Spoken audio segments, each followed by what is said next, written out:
आज की वीडियो में बताने वाला हूँ कि हमारे दांत सेंसिटिव क्यों हो जाते हैं, हमारे दांत हसास क्यों हो जाते हैं, हमें ठंडा गर्म खाने की वजह से सेंसिटिविटी क्यों स्टार्ट हो जाती है, पेन क्यों स्टार्ट हो जाता है। बहुत सारे ब्रांड नेम्स हैं जिनमें आपको डिसेंसिटाइजिंग टूथपेस्ट मिल जाएंगे। Hi everyone, this is me doctor Aqib Khan. जैसे कि आप सब मुझे जानते हैं कि मैं आप लोगों के लिए तरह तरह के कंटेंट लेके आता हूं।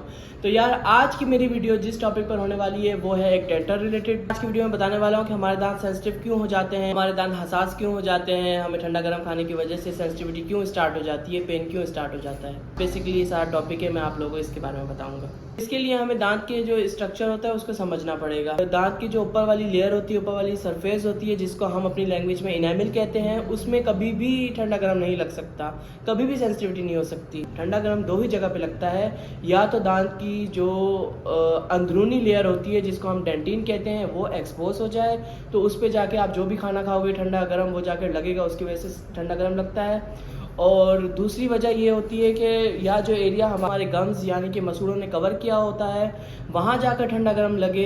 अब जो जड़ का जो एरिया होता है वहाँ पर अगर ठंडा गर्म जाके लगे तो वो हसास हो जाता है और उसकी वजह से आपको दर्द तकलीफ स्टार्ट हो जाती है। पहली तरह का जो मैं ठंडा गर्म आपको बताया है वो आप किसी भी घरेलू नुस्खे या किसी भी टूथपेस्ट से आप ठीक नहीं कर सकते। यानी कि हमारा इनेमिल ख़राब हो गया है और उसके ऊपर किसी किस्म की कैविटी लग गई है या कैरीज लग गई है, तो और उसकी वजह से नीचे वाली जो सरफेस है वो एक्सपोज हो गई है, तो उसको हम किसी भी घरेलू नुस्खे या किसी भी टूथपेस्ट से हम ठीक नहीं कर सकते घर में। चाहे वो टूथपेस्ट को 10 में से नो डेंटिस्ट क्यों ना रेकमेंड करते हैं, हम वो यूज करके, वो इस्तेमाल करके हम नहीं उस ठंडे गर्म को, उस सेंसिटिविटी को ठीक कर सकते हैं। उसके लिए हमें डेंटिस्ट के पास ही जाना पड़ता है। जो डेंटिस्ट है वो उस एरिया को जहाँ कैविटी लगी है, जहाँ कैरीज लगी है, उस एरिया को रिमूव करते हैं अच्छी तरह से, फिर उसके बाद उस पर फिलिंग कर देते हैं। दूसरी तरह का जो ठंडा गर्म होता है उसमें दांत ऊपर से तो बिल्कुल ठीक नजर आ रहा होता है, लेकिन उसकी जड़ के अंदर आपको ठंडा गर्म लग रहा होता है। वो इस वजह से होता है कि ओरल हाइजीन ठीक न होने की वजह से जो हमारा गम है, जो मसूड़ा है, उसकी पकड़ उस तरह से मजबूत नहीं रहती दांत के साथ, उस पर ठंडा गर्म लगना स्टार्ट हो जाता है और हसास हो जाता है। और इस तरह के ठंडे गर्म को हम डिसेंसिटाइजिंग टूथपेस्ट और घरेलू नुस्खों से ठीक कर सकते हैं।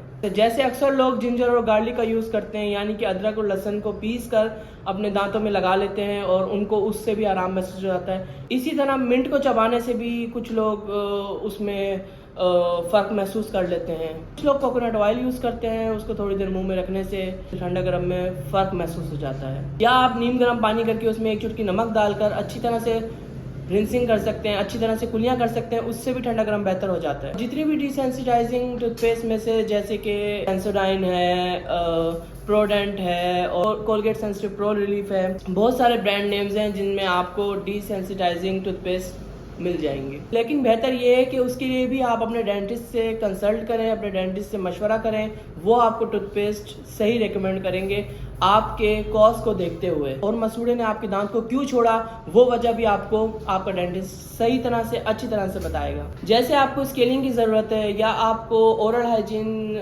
या आपको हाइजीन मेंटेन करने की ज़रूरत है, तो वो भी आपको आपके डेंटिस्ट के पास ज़रूर जाएं। वो भी आपको बहुत अच्छा गाइड करेंगे कि किस तरह से आप अपने ओरल हाइजीन को मेंटेन कर सकते हैं और इन सब चीज़ों से बच सकते हैं। तो ये सारी वजह थी दांत में ठंडा गर्म लगने की, जो बहुत ही कॉमन बीमारी है जिसका मैंने आज आप लोगों को थोड़ा बहुत बताया।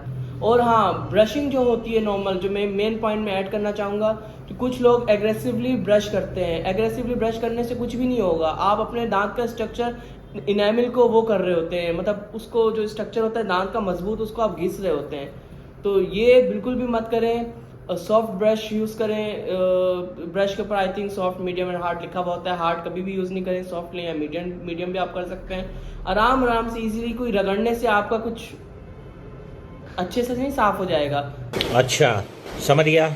सॉफ्टली आराम से अपना ब्रश वगैरह करें, बिल्कुल हार्ड ब्रशिंग नहीं करें। एक वजह ये भी होती है, हार्ड ब्रशिंग कर करके लोग अपना जो इनेमिल होता है उसको घिस लेते हैं, उसको उतार लेते हैं, वेयर कर लेते हैं, तो उसकी वजह से जो होता है टूथ वेयर हो जाता है और उसकी वजह से आपको सेंसिटिविटी, उसकी वजह से भी आपको लगना शुरू हो जाती है। तो इस तरह आप इसको कंट्रोल कर सकते हैं और इसका इलाज कर सकते हैं। आज की वीडियो के लिए इतना ही था। मैं आपसे मिलूंगा नेक्स्ट वीडियो पे, नेक्स्ट किसी टॉपिक पे। अगर आप लोगों को इस पूरे टॉपिक में कोई आपको क्वेरी हो, कोई भी क्वेश्चन हो, कोई भी कंफ्यूजन हो, तो आप मुझे कमेंट कर सकते हैं। तो या आप मेरा इंस्टाग्राम में लिंक नीचे दे रहा हूँ, आप मुझे इंस्टाग्राम पे डीएम भी कर सकते हैं।